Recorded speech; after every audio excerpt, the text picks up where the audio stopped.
After every hit we take, every feeling that I get, but I haven't missed you yet. Every roommate kept awake by every sigh and scream we make.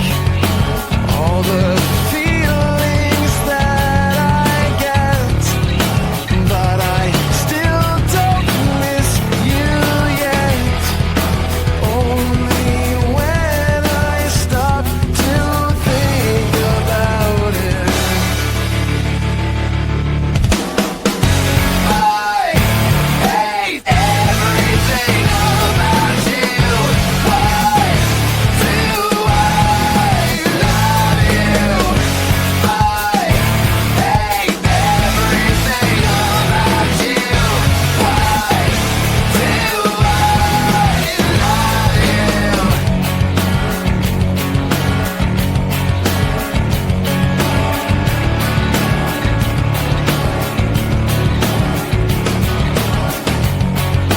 Every time we lie awake, after every hit we take, every feeling that I get, but I haven't missed you yet.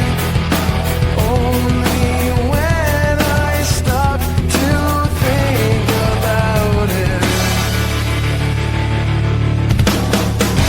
I hate everything about you. Why do I love you? I hate everything about you. Why do I love you? Only when I stop to think about you, I know. Only when you stop to think about me, do you know?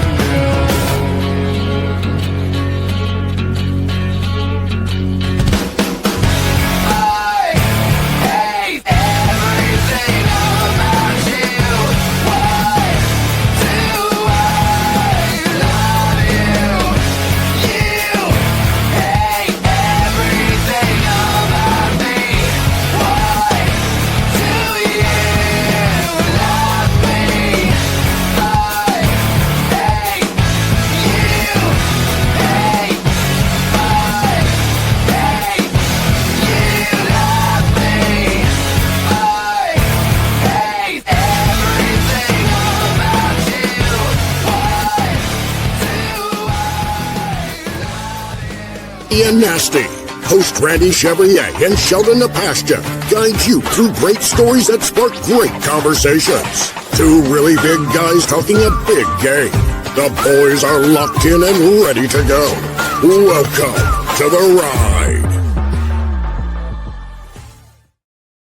And welcome to the ride, everybody. Those of you, especially in Saskatchewan, that I see Cozy's joining us tonight. That time zone change this weekend tends to throw people off a little bit. I think we're 11:30 there out in the central time zone now, but Cozy made it. We'll see who else from Saskatchewan made it tonight. And just wanted to welcome everybody here to episode 99. Chev, this is a big one for us. Yeah, it's definitely a big one, as you can see by the Oilers colors. I think Trey did a good job while he was in class today, creating our background. Guys, we're brought to you each week by Performance Freight Management, We Drone Real Estate Media, and YYC Business. As you're slowly joining us, it looks like, you know what? It looks kind of quiet out there. I mean, it might only be Cozy there. Maybe everyone else forgot to change their clocks. And because now, what time is it? It's 10:30. So it's actually, what is it, 11:30 now? Yeah, would it be 11:30? 11:30. Yeah, so maybe everybody else joined us about an hour ago and thought we didn't show up. But here's Rubio. Here's Rob Evans. The guys are on, and Rubio's here. You know, he has a great show called The Rubio Method. I believe he had our other good buddy, AC Sports, on his show. You know, they had to talk about the Dodgers. of course, the heartbreak to the Blue Jays. But we'll talk about that in a second. But Sheldon, 99th episode. We showcase great athletes all the time. I mean, there's a couple of great athletes that have worn the number, but I think when people think about the number 99, there's only one you can think of, and that's a great one. Would you agree? Oh yeah, I mean that's and I think that crosses generations. So even kids that didn't necessarily watch him, because nobody under the age of 30 got a chance to. Maybe under the age of 35, I don't know, but yeah, there is only 199 in all pro sports, and that is the great one, Wayne Gretzky. He put the NHL on the map. He made it big in the U.S. with that trade. To the point, like the number's untouchable now in the NHL. For sure, he was the number one guy to ever rock that number. Well, let me ask you this. I mean, as far as I'm concerned, and as I'm sure as far as you're concerned, he's the greatest to ever play the game, not just with the individual statistics that he compiled, but also the championships. Is there anyone that you would think is close to his level, either before him or after? I know Gordie Howe's a big name, Rocket Richard. We talk about Mario Lemieux, but Trey just put up the graphic there. Connor McDavid this week, he got to 1,100 points, and I mean, if you just compare him to Gretzky did it in 464 games. Connor did it in 726, and Connor is considered like the greatest hockey player on the planet, talent-wise. Does this mean that people of this generation don't truly understand how unbelievable a player Wayne Gretzky is? Or did Gretzky just play in a time where it was easier for him to go to those points? Because there's going to be both arguments, right? It's all relative though. Like even though you even take a look up there, you got guys like Mike Bossy. I'm old enough to remember Mike Bossy. Dude, and the dynasties that they had with the Islanders back in the day. In fact, when Gretzky came, they lost the first Stanley Cup and then won the second one and kind of took over that period of time. Mike Bossy was a great hockey player, but you don't talk about him like you talk about, like you said, the Gordie Howes of the world. There's just nothing that you compare to what Wayne Gretzky did. I know the era is different. Yeah, hockey's better now. It's faster. The equipment's changed, the sticks have changed. Like there's things in some ways that would make it easier to score. But the fact of the matter is Wayne Gretzky transcended the game in terms of his understanding and the way he saw the game. I don't think he was the fastest skater or anything like that, but he saw the game at such a high level that, if you just take a look at the work that he's done with assists and points through those eras,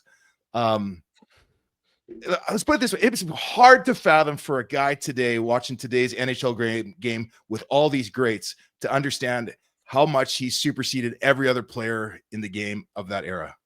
Well, and you got to think, I'm going to take, kind of pull aside. There was a rant by Michael Irvin a couple of weeks ago that I had seen, and it might have been even longer than that, but I saw it appear on my Instagram a few weeks ago. Michael Irvin, the great Dallas Cowboys wide receiver, 3 Super Bowls in a row or whatever it was. He had this rant where he was angry because people were saying that, Michael Irvin could not be the same Michael Irvin he was in today's NFL, and he lost it. He was basically pointing out the fact that he was a champion everywhere he went, and he played in an NFL that there basically were no rules to protect players from contact, from hitting. And like he went on, if you find it, Sheldon, you got to check it out because it actually made sense. And when I think about what Michael Irvin said about his era, think about when Gretzky played.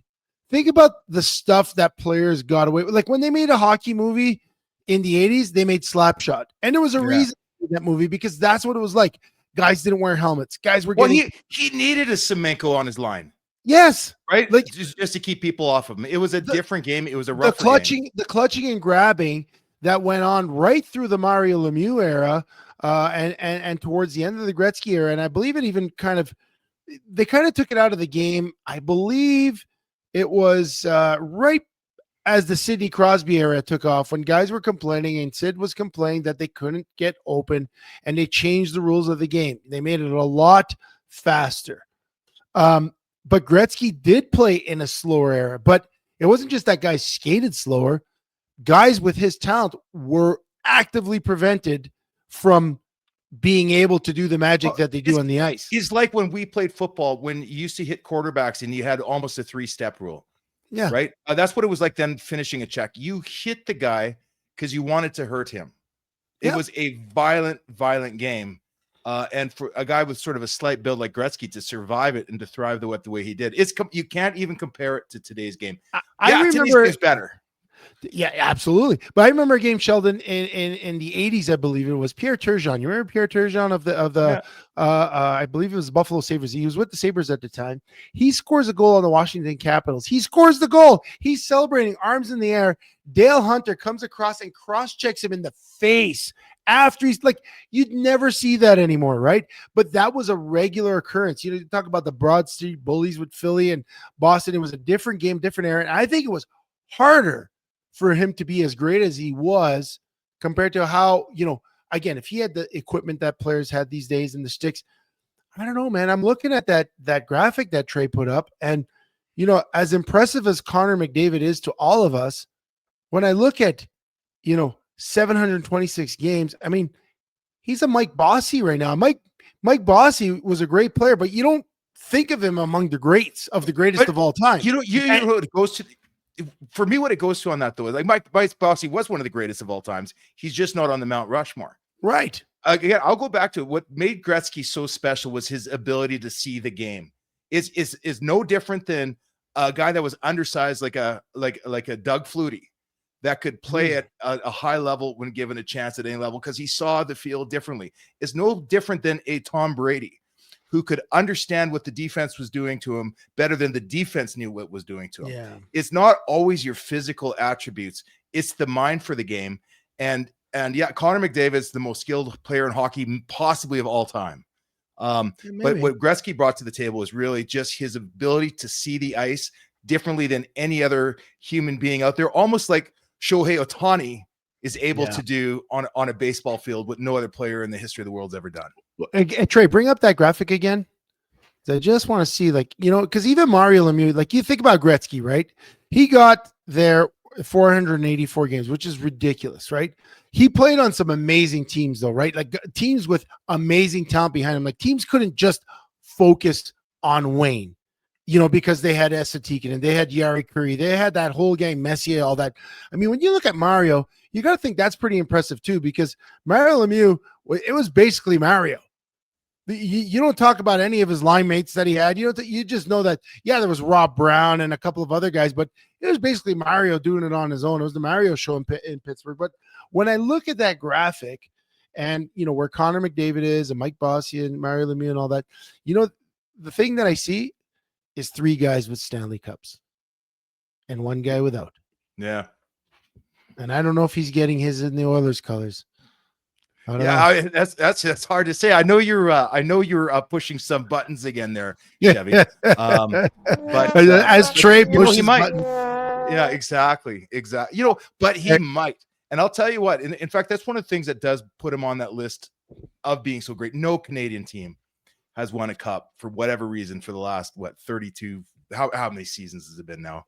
It's been over 11,000. 19. It's been 33 years, 32 years, the same amount of time that it's taken a Canadian team to almost win a World Series. So about 33 years, because 93 Jays, 93 Habs. This is the last time Canada was good. Ugh. All right. Well, here's to Wayne Gretzky. We'll keep it on the great one, number 99. A couple of other 99 players. Trey, did you find anybody else there? Yeah, there we go, guys. JJ Watt. I mean, he was a great 99, great athlete too. In his time, he dominated, and obviously Aaron Donald, a beast, and then you got Aaron Judge. So 2 Aarons and a JJ. It's funny. I saw in the news the other day, JJ Watt said he is refusing to watch Monday Night Football. Last night, the Cowboys played Arizona, and he's refusing because I guess some disagreement with Disney. They couldn't get it on YouTube. So he's like, I'm refusing to pay for another streaming service to watch a football game on a Monday. So the millions of dollars he has, he's like, I am not paying for YouTube or Hulu or wherever it was playing. But yeah, I know these are some great guys, but as great as these guys are, I don't, not even across sports, even close to Gretzky. When I think of Gretzky, Sheldon, just back to Wayne. When you think about the all-time greatest athletes out there, I mean, he was playing in Edmonton in the 80s when, the internet, the access to information was not as obviously consumable as it is now and readily available. Where does he rank among the greatest athletes of all time? Like we're talking about the Jordans, who else? the Kobe. Well, Michael Jordan, Kobe Bryant. Yeah, who's on that list? Tom Brady, Babe Ruth. Babe Ruth. I mean, that's way before my time. I don't even know who is. So Trey says number one. Yeah, no, I mean, obviously I love hockey, but I got to think Tom Brady's got to be number one, just in terms of championships. It's like, would anybody disagree? I know people hate Tom Brady, but when you put your hatred aside, Cheater. Come on, Trey. Gretzky had a Semenko, so there's a little cheating going on there too. But you know what I'm saying? Where does he sit? It's almost unfair to compare him. I put him right at 1-2, right? But then you're going to have people that like, where do you place Jordan on there? LeBron, Kobe, it's real hard to place. Magic Johnson. Who would be the greatest modern era baseball player? I don't know if Bruno's there, but would it be what's his name that played for the Yankees? Derek Jeter. Would he be one of the greatest? He's been retired for over 10 years. I mean, for me, it's Jeter because I grew up watching Barry Bonds. If you're into hitting, yeah, sure, yeah, and steroids, yeah. Trey calls Tom Brady a cheater, and Barry Bonds. Oh, Barry Bonds is clean. Barry Bonds. I don't know. I would say he has to be in North America. In North America, he's got to be one of the greatest of all times. You're talking about, I think, Michael Jordan. I think, Kobe Bryant has got to be up there. Who else? I mean, is there LeBron? Is LeBron up there? I mean, LeBron has the championships too. It's not like I think LeBron definitely is up there. But Tom Brady. I can't think of. I really can't think of anybody else in football that can match. Before that was like your Joe Montana's, but he's kind of probably been knocked off. But Joe had 3 or 4. Remembered as what's that? I once you have 7 rings. He's been knocked off. Yeah, for sure he's been knocked off. I'm talking about the best of the best. And so the best of the best in football has got to be Tom Brady. The best of the best in basketball. Again, I don't know if enough. It's either Jordan or Kobe. I don't know which of the two, but I think Jordan would be it. I mean, they're still buying Jordan's shoes. Tiger Woods? I don't. I mean, he didn't put the game on the map, but he made it marketable to the non-golf fans. Like Tiger Woods was special. You got to have him in the conversation too. He had a short run. Yeah. But yeah, I would say, and then around the world, soccer players, like you think of guys like Messi and Ronaldo. That's modern day, but there was Pele was one of the greatest. You know what? I would agree. Roger Federer is up there. Some greats, some absolute greats. And yeah, I would think that, if you even whittle it down as far as some of the most recognizable greatest athletes of all time, 1, 2, 3, Jordan, Gretzky, Brady. It's got to be it. At least in my opinion. In that order? I'm with you. I think you might be able to put Brady on top. You might be able to. Jordan and Gretzky. And just because of the fact that hockey is not as popular as football and basketball, but I mean, everybody knew about those guys, whether you watch the sport or not. Kids all around the world have Michael Jordan shoes. Anybody that knows anything about hockey, probably the only name they know is Wayne Gretzky if they don't follow.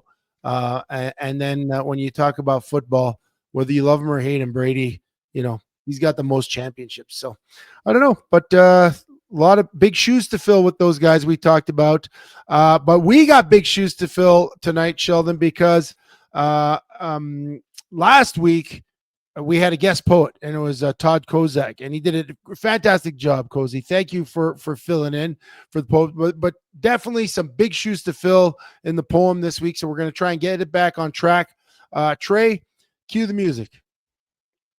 And now, 300-pound poetry with Chevy and Nasty. Sometimes the poet's rhymes had you feeling a bit cringed, but when Chevy talks about the Oilers, Cozy gets unhinged. So does and Trey. Yeah, me a little bit. And you too. But you can't mention the Oilers without mentioning the greatest of all time, as we did. On this 99th episode, Gretzky gets his own rhyme. It took 7 games to have our country's collective hearts broken when the Dodgers took the World Series. The sadness could have gone unspoken. It definitely was a magical playoff, capped by an unlikely run. Almost a miracle in October, but in November, we ran out of the fun. It's now time to shift our focus to some of the other sports, to the game on the ice and on the green fields, and the Grey Cup, of course. You killed that one. I did. We are loved Chevy it. and Nasty, two dudes with big hearts. We aren't just good looking. We also put away our cards. I was going to rhyme farts, but I figured that would have been the low hanging fruit. You know, everyone would have known that. That was predictable. I wanted to be unpredictable, but what was unpredictable is you messed up that. You want to try that line again? Yeah. It was, I can't even, I've lost it again. Where is it? It's now time to turn to other sports on the ice and the field and the Grey Cup, of course. I think he spelled gray wrong. Or is gray supposed to be spelled AY? No, I was voice texting. Yeah, It's now time to shift our focus to other sports, the ice and the field, and the Grey Cup, of course. Yeah, can I be honest? Yeah. I'm hating sports right now. Oh yeah. Like, you think about some of the losses, how much you invest into a team. I didn't watch a baseball game all year long. Like I did not. Like I've caught maybe a couple of innings just enough. So To I haven't watched a bullpen baseball sucks. game. I haven't watched a baseball game since 2004. We talked about this. My love for baseball left when Montreal went to Washington. I divorced it. My heart was cold and black towards baseball. I could care I'm less. starting to feel that way now. So in fact, to change it up tonight, Chev, what I did do is my son inspired me this weekend. He baked some sugar cookies. My son, my 14-year-old son. I told him I always wanted a daughter to do stuff like that with, but he got us baking. Today, Chev, I made peanut butter cookies just to try to make my heart and my stomach feel a little bit better. I even put those little hatches and crisscrosses. Look at in. that. It turned out awesome, dude. What did you like? Is just peanut butter, sugar, and some flour? No, yeah, some flour, brown sugar, oil. No oil, egg, baking powder. Yeah, stuff. It's not hard. It takes about 10-15 minutes to mix it all together, and then the peanut butter cookies are what the cheap firefighters do when they have to bring in a dessert before vacation. Like when you go on holidays, you're supposed to bring in a dessert to the fire hall. Yeah, and the real cheap guys will just make peanut butter cookies.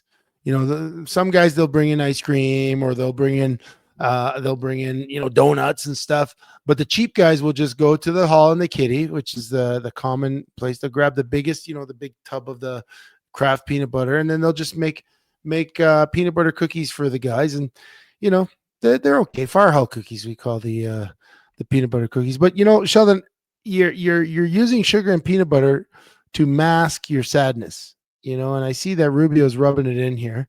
So we got to talk about this, Sheldon. I gave up on baseball. I gave up on baseball. And you know that.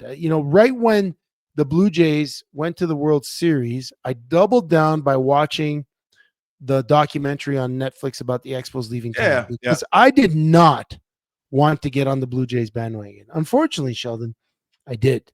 Yeah. You know me. I'm a sucker for an underdog. And when the country is coming together, I was all in, Sheldon. I was loving the games. I was tuning in. I was watching. I went to the bar for a couple of the games where my son works at Boston Pizza by your house.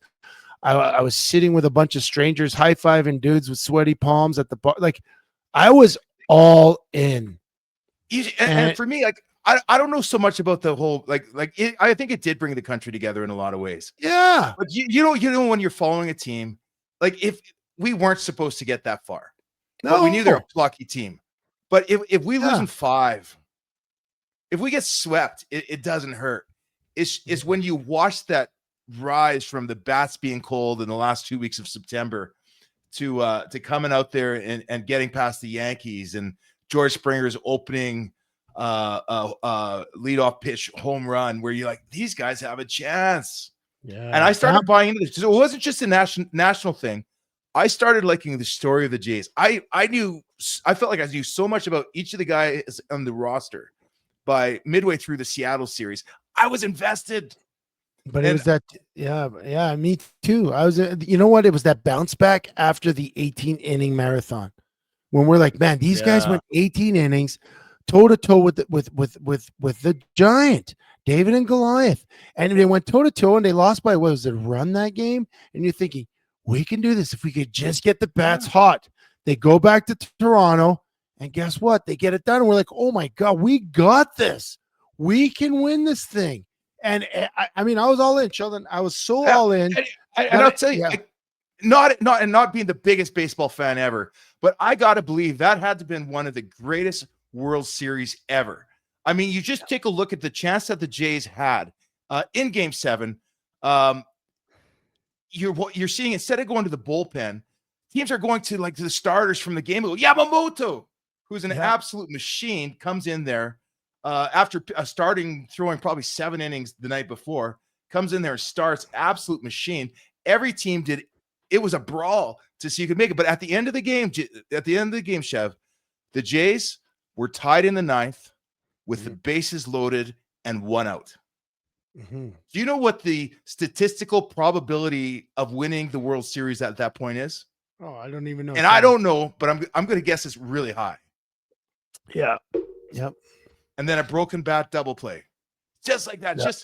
And all of a sudden, like all that excitement, all the cheer, the kids were up, the whole family was watching it together, and the wind just goes out of the sails. And then the empty feeling sets in. And it's like, why did I just put myself through that again?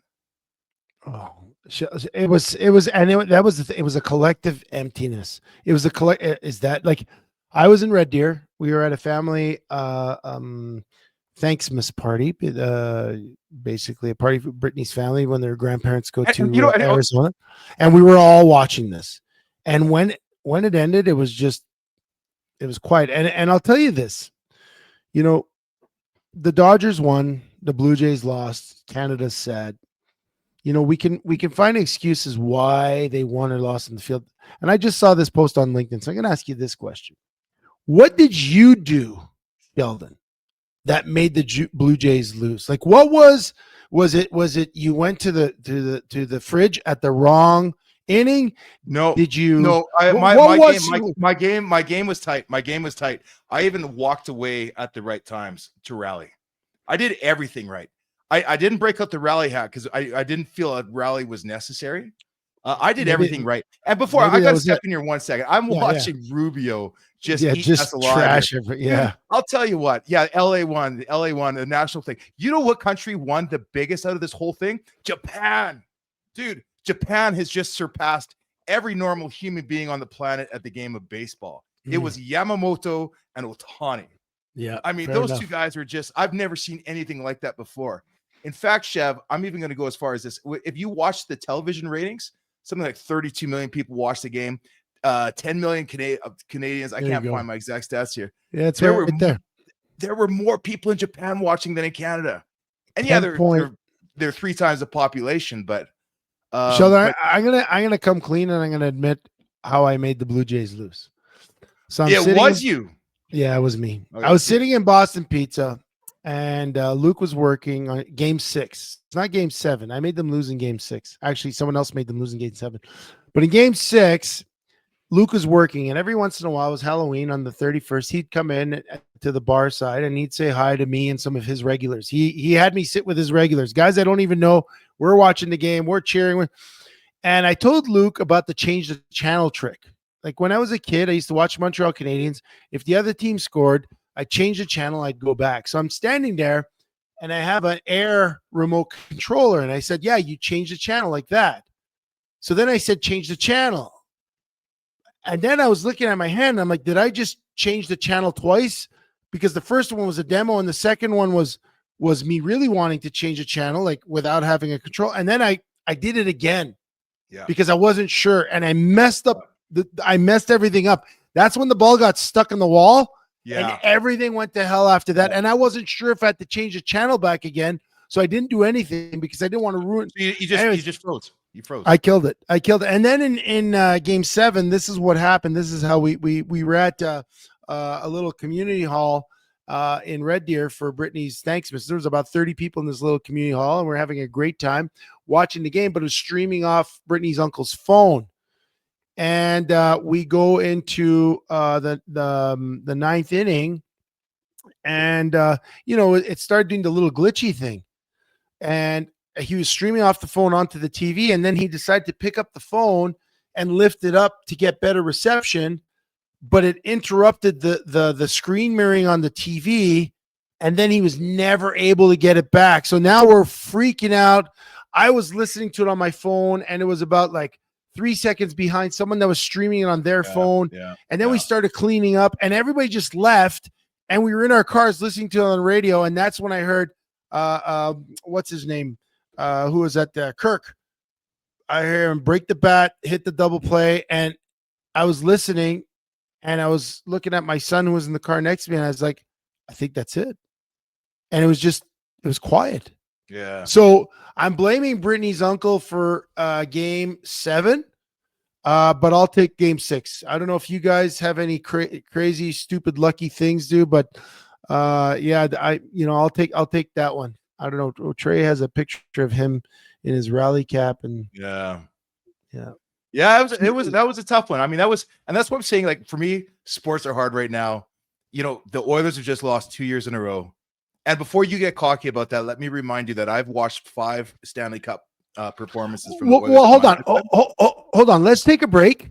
Because I think that's some. Let's take a break right now, and then let's come back and let's talk about some of our worst seasons, heartbreaking sports. Like, let's get it all out there. Let's unpack the trauma, because the Blue Jays re-traumatized me in ways I didn't think I could be re-traumatized. So let's unpack the trauma collectively. We'll have a little get together with the folks in the chat group, you and me, the trauma we've had either as athletes or as fans, because we've had it both ways, Sheldon, and it's not fun. So we'll take a quick break here on the ride, guys. You grab a snack, do what you got to do. You know where to follow us, at Chevy and Nasty, all your socials.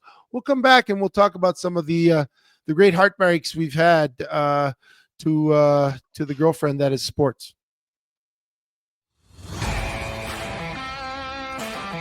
Performance Freight Management is a global logistic freight shipping company that will handle the entire shipping process for any package to any country. Whether it be a simple truck shipment from your office to Toronto or your company importing generators from China, PFM Freight handles it all. We have the expertise and technology to handle any shipping requirements. Skip the guesswork and let us take the shipping pain off your plate.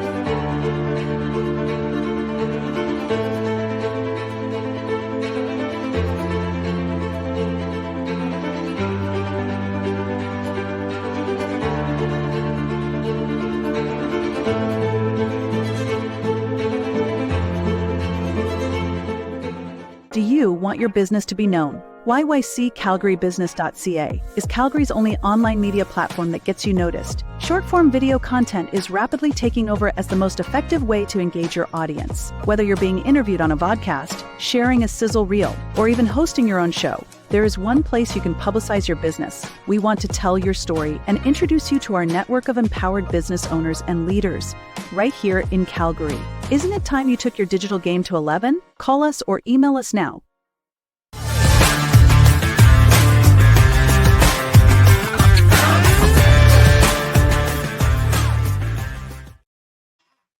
Welcome back to the ride.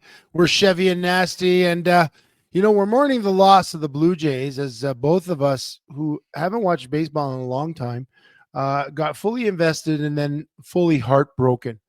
We started to think about, I don't know, Sheldon, some of the sports you've watched in your life and some of the events that maybe broke your heart, or some of the ones you were part of. What's one that comes to mind for you? Like the first thing that comes to mind when you think about your life as an athlete or a fan, what's the big one? Well, for me, for me as an athlete, I'll start there. Like, for me as an athlete, there's certainly games that you remember losing more than others. But I think when it's a championship, and it almost doesn't matter what level, that those are the hardest ones, that what could have been when you made it all the way, because you're vested in that season, you're vested in your teammates, you work so hard to get there. For mine, it was actually Chevy in high school when I was in grade 11. and we made it all the way to the provincials. We beat up on most of the Saskatoon teams. We ended up playing against the Yorkton Raiders, I think they were called at that time. And we took it all the way. It was a close game. Fourth quarter, we were down a touchdown. We actually scored with like a couple seconds left, and the score was 15-13.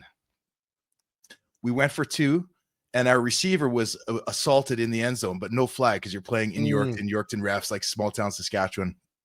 And the game was over. And that was the first time I'd ever walked off the field saying, no, that's not right.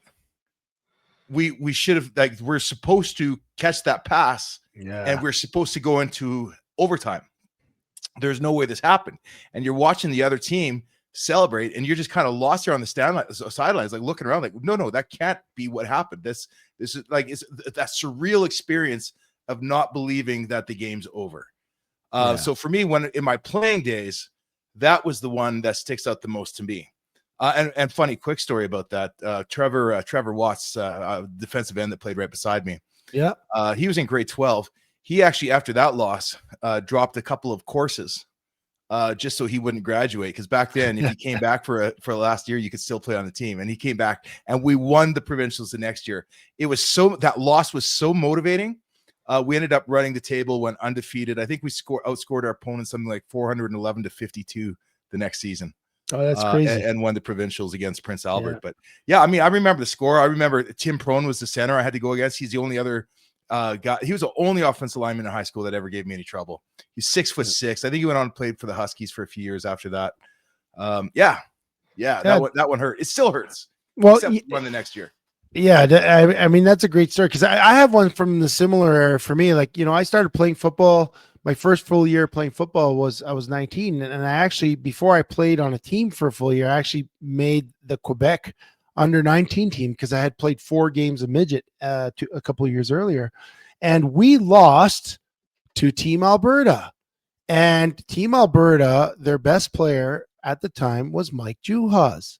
So we played the Team Canada, go to Atlantic Canada, beat up on all the Maritime and Ontario, go back to Montreal to play at Molson Stadium against the Team Alberta, and we lose then. Fast forward a couple of months later, playing in CEGEP, the Bull Door, the Gold Bull for CEGEP. Vanier College, the team I played for, had a lot of guys that went on to pros and U.S. college, play against Champlain College. Well, guess who's the guy who beats us for the Bull Door? Mike Juhas again, because he went in Quebec. Yeah, he went to play in Quebec. So I lost 2 championships to Mike Juhas. So that one really stung. But if I fast forward to my pro career, my first year in the CFL, I played in a Grey Cup. I didn't realize just how tough it is to get a championship, because we got there. I was there halfway through the season, and we were doing really well. We were one of the best teams in the league, and we lost. And that sucked, because we played in front of 70,000 of our own fans in Edmonton. And it was that empty feeling that similar to what I felt after the Blue Jays game. But we wind up winning the next year. And in my young career in the CFL, I thought, okay, yeah, we get here every year. It wasn't until 2012 where I had won 2 Grey Cups, one with the Elks or Eskimos and one with the Stamps in 2008, that I realized, yeah, you know what? I started my career in 2001. It's 2012, and I've only been to 4 Grey Cups. And we went to that Grey Cup game in 2012. It was the 100th Grey Cup, so it was a big deal. And our team had been renowned for being a scrappy bunch, sometimes coming back from big deficits and winning and keeping our cool and just believing in ourselves.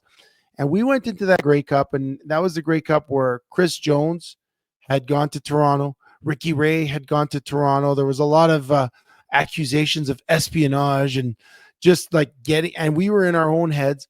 Sheldon, we imploded out the gates. By the time we got into the locker room at halftime, I could hear Justin Bieber singing, and our team was fighting, and just we were like we got beat before we ever took the field in that game. And that one was hard to swallow, because you put everything into it. And hey, listen, I'm 12 years into my career now. Like there are not many more going forward, and that was a great opportunity to win. Instead, we're fighting in the locker room who had who was supposed to, and I had never seen that because anytime I had been with the Stamps, anytime I had been with the Stamps, we've always been like, we got this.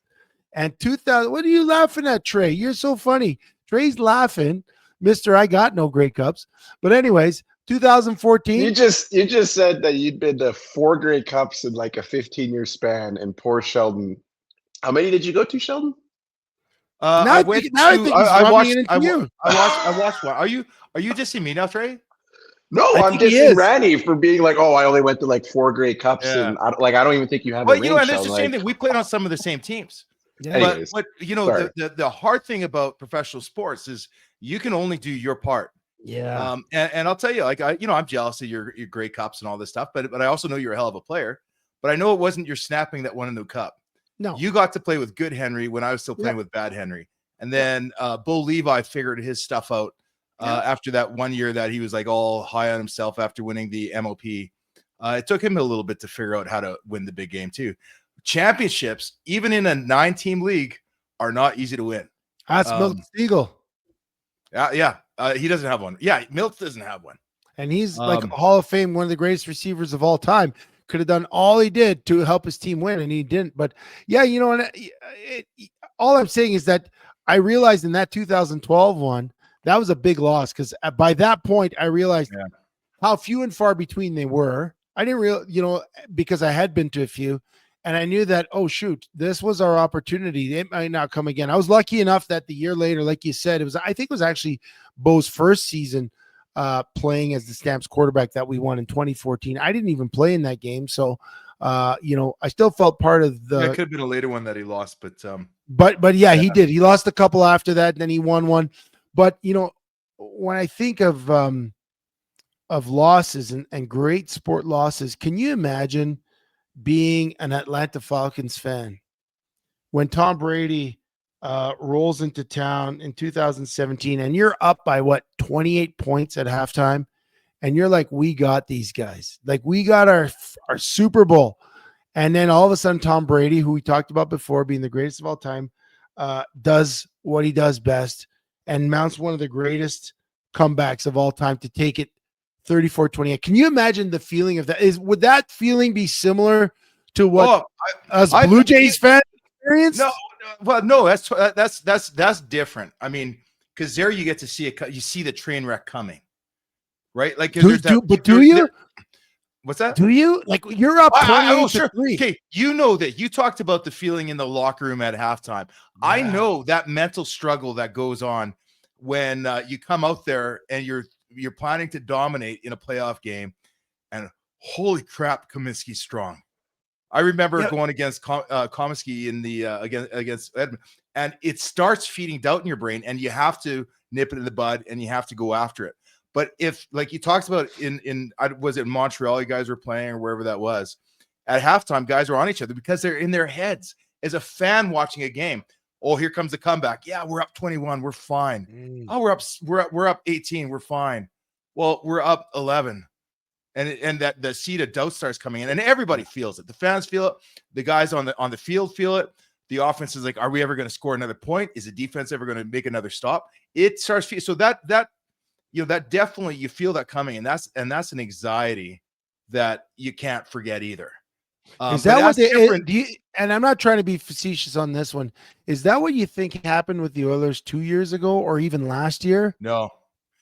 I mean, no. I think, and that's a fair question, but they took it to Game 7. Mm-hmm. They ran into the same issue that the Jays ran into with the Dodgers. What did Rubio say here? That Ohtani and Yamamoto are not human. They are built in a lab. Yeah. There's no family photos. Nobody's ever seen a family photo of them. They are not human beings. That's the same thing with Bobrovsky in the playoffs.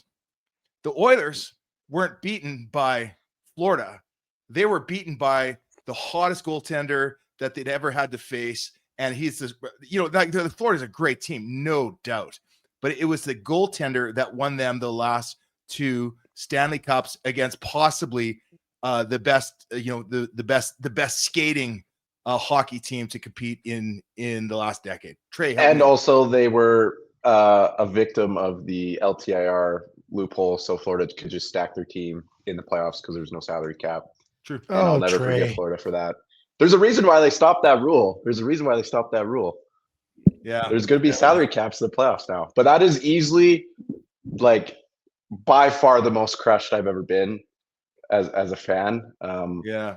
Well, Like, what about when your Saskatchewan Roughriders had 13 men on the field when they could have won the Grey Cup? They had what crushed you more as a Oilers and Riders fan? Because I mean, with the Oilers, they had to play that game, and Florida dominated that game. But we're talking about the Saskatchewan Roughriders able to seal up the game if Montreal misses the kick, which they did, and they had a 13th man on the field. What crushes a fan more, that or the Oilers losing two in a row? Well, for me, I was 6, I think, when that happened. Yeah. So I remember it a little bit. I remember being very sad. I probably even cried. But I think that even the Seahawks passing the ball on the 1-yard line was more crushing for me than the Riders. And then I think Oilers losing is number 1. Yeah. Now it's interesting though, bringing up the Seahawks and Chev, you bringing up, so the Seahawks lost because of a play selection, right? Yep. Very likely lost because of a play selection. Give it to Lynch. Rubio said that earlier in the line too. Yeah. But the Riders won that game, right? As far as everybody that was in the stands was concerned, they watched that kick go through. They won the game. They were celebrating in McMahon Stadium. People were on their feet. The Riders won the cup only to recognize the flag. And so that's a different kind of loss. That's the kind where you feel cheated or where you feel there's a guy to blame. That's I can't even remember the kicker's name. Wide left. It was Bill's Duval. It was David Duval. David Duval. Yeah. David Duval, the golfer? Or Damon Duval. Damon Duval. Yeah. And he got a second crack at it and he put it through. Let's talk about this Bills thing, because you know what? Everyone knows the 4 in a row Bills. Right. Well, that's what I'm talking about. The wide left. Who's the kicker for the Bills? That wasn't Duval, was it? Oh no, dude. Wide right. I thought you were talking about Was it wide right? Wide The right. screens are reversed here, so I get a little mixed up. No, I thought you were talking about the Alouettes. Yeah, Duval was for the Alouettes. No. The It kicker was a Steve Christie. Scott Norwood. Oh, Scott Norwood. Norwood. Yeah. Yeah. There you go. But yeah, 4 years in a row for the Bills. The Bills are good now, and people have a lot of hope, especially after last week against the Chiefs. They finally kind of knocked that one out of the park. And what they did to the Ravens early in the year, it looks like they've got a straight path to the Super Bowl. But that's when you start to doubt. Does that 30 years ago doubt start to creep in when, as a fan base, you're like, man, 91, 92, 93, 94, we had the best team. And we like, when they get to the Super Bowl, if they get there, does that collective anxiety just resume in Buffalo? Like, you think in Canada, every time a Canadian team gets to the Stanley Cup Finals, as much as we wanted the Oilers, like I wanted the Oilers to win last year, I wanted that curse to be lifted. There's that collective anxiety that everyone's talking about. Well, the last time Canada won a Stanley Cup was 93 Montreal Canadiens, or last time Canada won a World Series was 93, and you start bringing back the memories and people start focusing on that. Like, could that be part of the equation here? Like that happens? Oh, pressure. I bet you.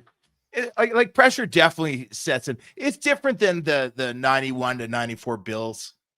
Yeah, but the people is it? Like we've been talking about that seed of doubt that when you look your teammates in the eye at halftime, you're like, this is not good.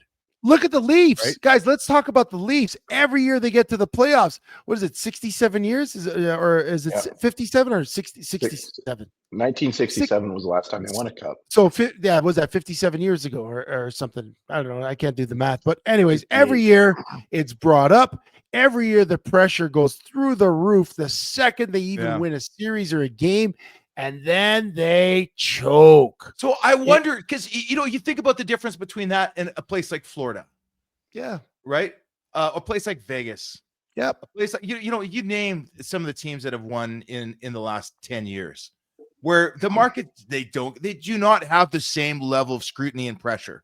They They also don't have feel- the history. They also don't have the history, right?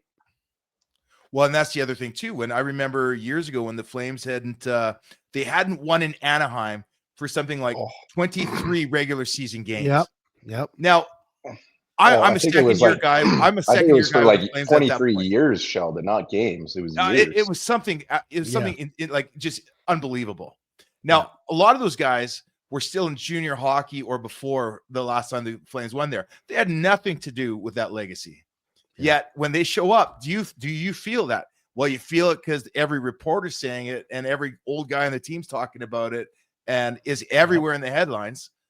So yeah, you do feel the pressure. Yeah, so maybe there is something to that, Chev. Maybe there is. Like a collective pressure. Because, I think, we talked about this too, a couple of weeks ago when I was talking about the Montreal Canadiens when I went with my son. There's a bond, an emotional bond that sports brings to people. And I don't think it's just in victory. Like, for me, being a Montreal Canadiens fan, like it's in my blood, right? I say, I can go away from Montreal just like a Riders fan. It's in their blood. If you're born in Saskatchewan, like my buddy Roger Reinson, who I played with, he has 4 Grey Cups. He has 4 Grey Cups with 3 different teams, the Stamps, BC, and Edmonton. And he's been a pivotal player in all those teams. And he's retired now, and he's a Calgary Police Constable officer. And you know what his team is? It's the frickin' Riders. He can't not cheer for them. And what I'm saying is there's such an emotional bond to your team when you win, but there's also that emotional bond when you lose. Like everyone that watched that, and maybe not you and I, because we just kind of subscribed to Jay. We jumped on the bandwagon. My kids did too. I'm talking about like diehard Blue Jays fans that have been waiting since 93 for them to go back. There is some sort of connection that's strengthened because of that loss between fathers and sons and fathers and daughters and mothers and families, because they will know exactly what they were doing when their hearts were broken, right? And that carries over. Everybody that was at the 91, 92, 93, 94 Super Bowl or watching, praying, especially on the 4th one, that they finally turned the corner, and they don't. And where they are right now, just dying for Josh Allen to be the guy. That collective energy has got to be suffocating. It's got to be crazy. Like, it probably does affect. So do you think you face more of a suffocating feeling when your team hasn't won in however many years, or do you feel more like during a singular game when you can feel your team collapsing, like if you're the Falcons, or you're like the Houston Oilers that blew like the 35-3 lead? Like, do you feel more in like in a singular game? Vancouver Canucks against the Bruins. They were up. They had that Stanley Cup in the bag, and they just blew it, right? Like, I think it's 2 types of energy. I think it's the energy surrounding, like, something like you talk about the Bills, you talk about the Leafs, talk about Canada winning any sort of Stanley Cup. Like, when the Oilers realized that they were it for tag for most of Canada, except for maybe Flames fans, and even a lot of Flames fans converted, it put a collective pressure on them that maybe they weren't ready. It's kind of like how Canada's been performing in the last few Olympics. Hockey's our game. We better win. It's our number one. Like, we're dominant. The next thing you know, we're just choking, right? We didn't choke last year in the Four Nations Cup, but you know what the feeling is? I think, Chef, tell me if I'm wrong on this one. We'll simplify it to something everybody's done from grade school on up. Tug of war. Yeah. Your side of the rope is pulling and you're jumping on front. You're winning. We got these guys. It feels good. There's no way we're going to lose. And then, the anchor figures it out. They start pulling together. Okay, we got this. No, we got this. You keep giving up ground. And you're like, so what do? You focus in to pull harder, but it doesn't work. You just feel the pressure of that other group pulling it, and that gets in your head. Is that a good analogy? Because you feel that swing of pressure, and it almost feels like no matter what you do, you're not having an impact. Yeah, because you realize the other team stacked up on all the fat kids, and you can't move them anymore, right? It felt good to jump out to an early lead. It sure did. But yeah, no, I like, and that's why sports is the greatest. It could I texted you guys right after that game, and all I wrote was, I hate sports. I hate sports for the exact reason that I love sports. You could be all in and then just have your heart broken, or you could be all in and just feel the greatest joy. And I think, well, I'm not trying to brag, but I do understand what that feels like from the athlete perspective. Like that first year that I lost the Grey Cup, it was shocking. And then to go back and win it in Regina against the Alouettes, we got our revenge. It was unbelievable, right? Yeah, you mentioned that part. You got a lot of rings. But it is fleeting. And I've mentioned that before too, that a championship, especially when you're playing for it, is fleeting. When you're a fan of a championship, it's not fleeting because you're not preparing for the next season. You're just living the dream. Yeah. You think about Chiefs fans for the last few years. You think about anybody that was at the Patriots. They're just like, yeah, we're the best. We know we're the best until you're not anymore. Right. Yeah. But when you can do about it. You can't go to the gym in the off season and work on your wristers or your get offs or your face offs, or like you're just along for the ride. Kind of like Chevy is a Montreal fan, right? Yeah. For the Caps. Along for the ride. And the big thing is, the big thing is when you do win or lose, you realize how close you are. Like the Jays, they caught lightning in the bottle, but man, you just hope that they don't dismantle the team or toy with it too much, that it ruins that special sauce that they found in October that allowed them to go all the way. And a lot of times that is what happens. You look at the Vancouver Canucks after they lost to Boston. They destroyed that team. They messed up with Roberto Longo and the goalies. They started trading everyone. They totally pooched that one. And you see that sometimes. Look at the Boston Bruins, what happened a couple of years ago. Same thing, right? And so, sports is that very, very rare mix of talent, luck, energy, injury, health. And it's crazy. It really is crazy. So, okay, let me ask you this then. Last thing before we might not even talk about the CFL, but again, I've said it a few times where I think the Oilers would be hard pressed to get back where they were the last 2 years. I have my reasons for believing so. I know you guys are hoping that I'm wrong. I'm hoping I'm wrong too, but I actually want the Canadians there. But Blue Jays, do we see them back in the World Series next year? Did they figure out nope, Trey's got a big thumbs down. He's done. He's cold on the Blue Jays. He's done. So you'd put your money in Vegas that the Blue Jays are not going back. Somebody just signed their option or whatever to come back for next year. There's Bieber. always a chance. Yeah, Bieber. There's always a chance. It's too early to say it. And to be honest with you, Chev, I don't care. I will tell you this. I'm going to go from, when do they start? April, May? Yeah. April. To September. Not tuning in. And I'll probably catch a couple of innings. Same here. Right? We'll see. I am a bandwagon jumper, a fair weather fan that gets behind a big story. The difference is I've gotten to know a few of these guys. I'm still not a big baseball fan. I bet you'd go watch a Dodgers game before you went to watch a Blue Jays game, just so you could go watch Shohei. Yeah, for sure. Yeah. Do we want to touch on CFL semifinals? I mean, we got. It's like. I mean, we're almost done. We said we keep it tight, but it was a good discussion. I don't know. All right. Well, we'll touch on it real quick. I mean, did you get a chance to watch any of them, or? I didn't watch. Because I know on the weekends you're kind of traveling, and I was listening to the Stamps game while I was driving on Saturday after. Oh, you know what?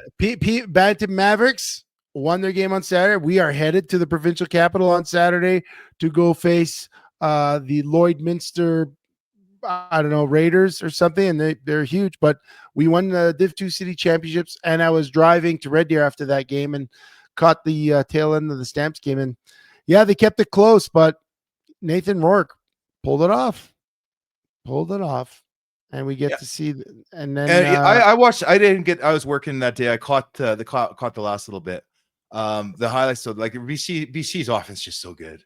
Yeah, we both picked BC last week, I think. Yeah, we both. I was super impressed with the Stamps. Vernon Adams squandered a chance for a field goal at the end of the first half. Just mismanaged the clock. Yeah. And then a missed extra point. But yeah, BC looks really good. I'm still going to go with my Riders to come out of the West. But this is a, just because I think their defense is superior, and we're going to make it really hard for BC to do. what they did to Calgary against us. But it's far from a gimme for sure. What do you see coming out of the East though? Do you get nervous when your boys like got a week off? Like, how do you feel about? Are you 100% convinced that Bo Levi is going to show up and be the world? Like, how do you know which Bo Levi is going to show up? Because I've seen them both this year.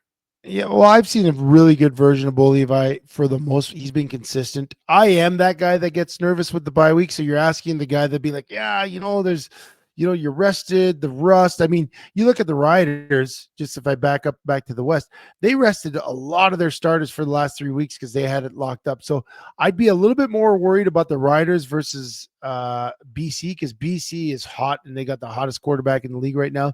When I go to the East, I think Hamilton is in the right spot. I think Bo's been there before.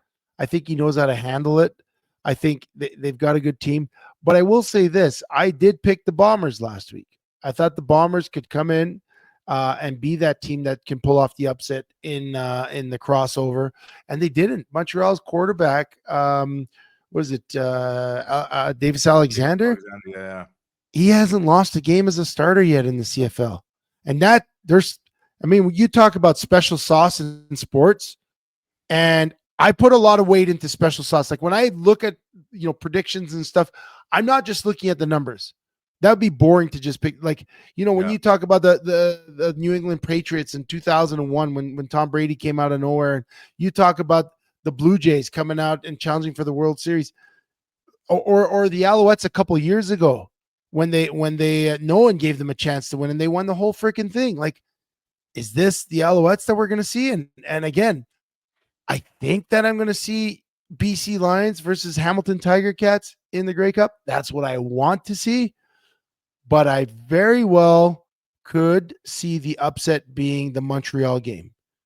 And again, although the Riders are the favorite, they're the home team. BC is probably right now the hottest team in the CFL. They're the team to beat. You know what though? And maybe in spite of BC to win that game, also had a kick taken back for a touchdown and another return taken to the 30, and a whole lot of turnovers and things like that. So their highlights look good, but when I watch deeper, I see a team that's got some flaws that Calgary was able to make it as close as they did. So when I look at Montreal, I think you see the same thing week in and week out as long as Davis Alexander is healthy. But yeah, that's betting against Bo Levi. I'm picking Bo. I'm a Bo Lever. And, although, on this 99th episode, if to pull it in, our old buddy Corey Mace, who wore 99 for the Calgary Stampeders when he was my teammate, I'd like to see him win because he's a great guy. I'd like to see him succeed. I think right now they're going to be in tough to beat the hot Nathan Rourke and the BC Lions. And you know what? For the CFL, I think it would be great if the Canadian quarterback can bring his team to the Grey Cup and challenge and even win the Grey Cup. Can you imagine? That's a big story. Yeah. So, I think that, there's a lot of good storylines here. And I think whatever outcomes we have, we're going to have some great football the next couple of weeks. But it starts this weekend with the CFL Division Finals.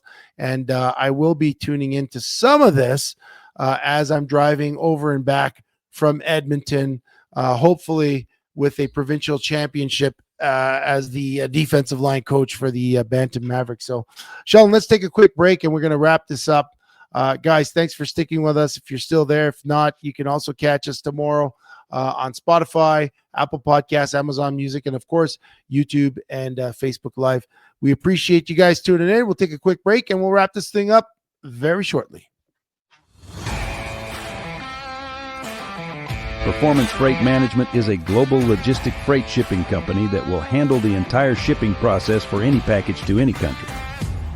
Whether it be a simple truck shipment from your office to Toronto or your company importing generators from China, PFM Freight handles it all.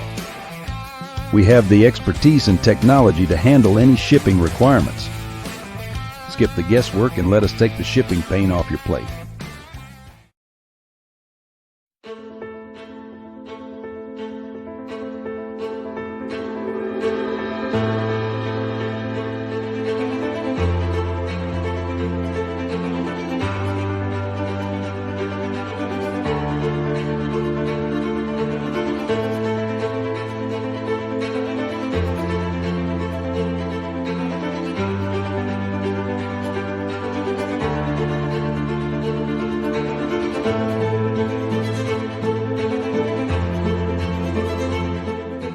Do you want your business to be known? YYCCalgaryBusiness.ca is Calgary's only online media platform that gets you noticed. Short-form video content is rapidly taking over as the most effective way to engage your audience. Whether you're being interviewed on a vodcast, sharing a sizzle reel, or even hosting your own show, there is one place you can publicize your business. We want to tell your story and introduce you to our network of empowered business owners and leaders right here in Calgary. Isn't it time you took your digital game to 11? Call us or email us now.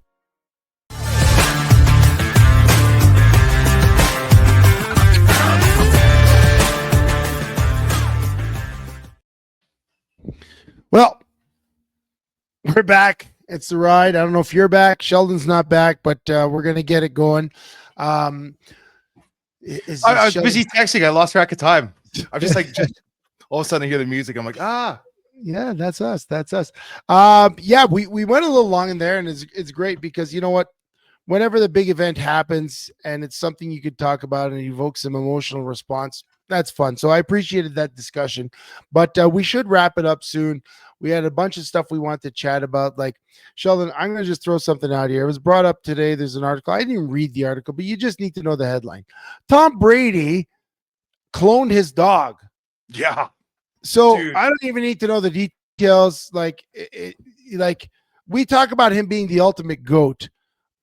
Is this a GOAT move? Like when you have the money to clone, like, is this opening a can of worms? Is this weird? Is it like, are we doing this now? Because to me, just reading the headline, I loved my dogs. I had 2 dogs, Yeah. Rogan Zeus, they passed. Am I cloning them? I don't think so. I'm happy with the time I had with them. And yeah. But at the same time, I'm fascinated to see if it's the same dog. That's what I want to know. Like, I want to hear from his experience the next few years with his dog. Is it the same personality? How much do our genetics come into play with this? Or how much was it puppy chose to sleep on his left side instead of his right side, or the crate got dropped? How much of a different dog is this going to be? That's what I want to know. Then the next thing, though, we have to touch on this one. So you're a comic book guy growing up, right? But you liked your sci-fi. I was big in sci-fi. Okay. We have the technology to do this. We are now doing it. We are cloning our dogs. I'm going to take this dark. How long until someone with the money clones a lost family member or something like that? Or is that even a bad thing? Yeah. Well, what if Tom Brady cloned Giselle after she left him? Like, would that be weird? Okay, well, let's make it even weirder. How long until we start cloning Giselles and make a black market for Giselles? Like, where will this go? We know humans as a species, once we have the technology, we kind of do the mental gymnastics to make it, more out there. Short of nuclear bombs, which we haven't dropped into the Americans in 1949. Or what if Tom Brady clones himself so he can continue winning championships? But it's not yourself, right? It's like if you could like transport your brain, great. Everybody with money would be doing that. Yeah. But it's not you. But selfishly, that dog is the dog you missed. It's like you never lost the dog. Well, it's like you're transposing your memories that you had with it the first time around onto this puppy now, even though that puppy doesn't have those memories or experiences with you. Well, maybe it doesn't even like Tom. Yeah, maybe it doesn't like that. But you know what? I'll put it out like this. We just talked about baseball. I talked about my love for the Expos, and when they died, I was dead to baseball for a while. And the Blue Jays, in the last few weeks, reignited my love in baseball. And then they died. And, the Blue Jays ride was magical, and it gave me an experience, and it ended, and I was happy it happened. And I'm sad it ended, but I'm happy it happened. Same with the Expos. Well, when I think about dogs, I loved Rogan Zeus, and I lost him. And for years, I couldn't even picture myself having another dog, because I just felt such a loss. The way they died for me was very hard, until Brittany kind of forced the dog into my life, because she asked, hey, should we get a dog? I was like, no, we live distance, too hard, blah, blah. She's like, the week later, well, I got a dog. And now we got this little 8-pound Pomeranian Chihuahua named Callie. And at first I was like, oh, you got a dog. Like, now we can't do things, and we got to find dog sit. And anyways, long story short, what I'm saying is, because I didn't clone my dogs and I went through the experience of the loss and not wanting dogs, the experience I now have with this new dog of loving it and understanding that my heart can be open again is something unique that I would not have had I cloned my first two stupid dogs. So I think Tom Brady is dumb. Like when we talk about stud or dud, that's a dud. Tom Brady, I love him as a football player. I love him as, in everything he does, turns to gold. But cloning your dog, Tom, I don't know, man. I'm not in. You all saw what happens when the Emperor gives Order 66 and the dog turns on you. Yeah. And kills all the Jedi. That's the other thing. Science fiction always does warn us that this does not end well. Clones and AI. Like we are literally, we're the architects of our own destruction. Don't worry about climate change. Don't worry, because once we kill ourselves, the Mother Nature will rebalance herself. She's just waiting. We're a bunch of dumbasses. Driverless cars, dogs that are cloned, like Giselle's walking around here. There's like 7 of them. Yeah. It's not the 7 fembots. Giselles. The fembots from Austin Powers. I don't know. Do we have anything else? That was a good one to end on. Yeah, that's a good one to end on. Guys, I just want to say thanks as always. The comments are great. That's what keeps us going. There's some funny stuff going on in the chat lines, and I appreciate it. I appreciate you all. Chevy, that was fun. Weird one to end on. Weird one. But I'd clone you. I'd clone something. What would happen if something happened to one of us? Would it be the ride with Chevy and Nasty, or would you get like a clone of Chevy? You'd have to start working in advance unless you could find a way to like age generate them. We'd have to have like 2 Chevys 20 years apart, and we would have to start a long time ago. So that's something for our kids to figure out, but I'm sure they will because they have the technology. Guys, thanks again for joining us here on The Ride. As always, thanks our sponsors. Trey has one more thing. The last word is Trey. Episode 100 next week, everybody. So make sure you tune in. It's going to be pretty fun, pretty exciting. I'm sure we'll have something fun planned for that as well. There you go. Will we, or will we just show up last second and have the show like we always do? I plan on having something special for you guys. So there you go. Good stuff. Well, guys, thanks again. Thanks to Performance Freight Management, We Drone Real Estate Media, YYC Business, and of course, the lovely Trey for producing this show and keeping us honest and keeping us, somewhat on time. Guys, thank you for listening. Sheldon, you're the best. See you next week on the 100th episode of The Ride.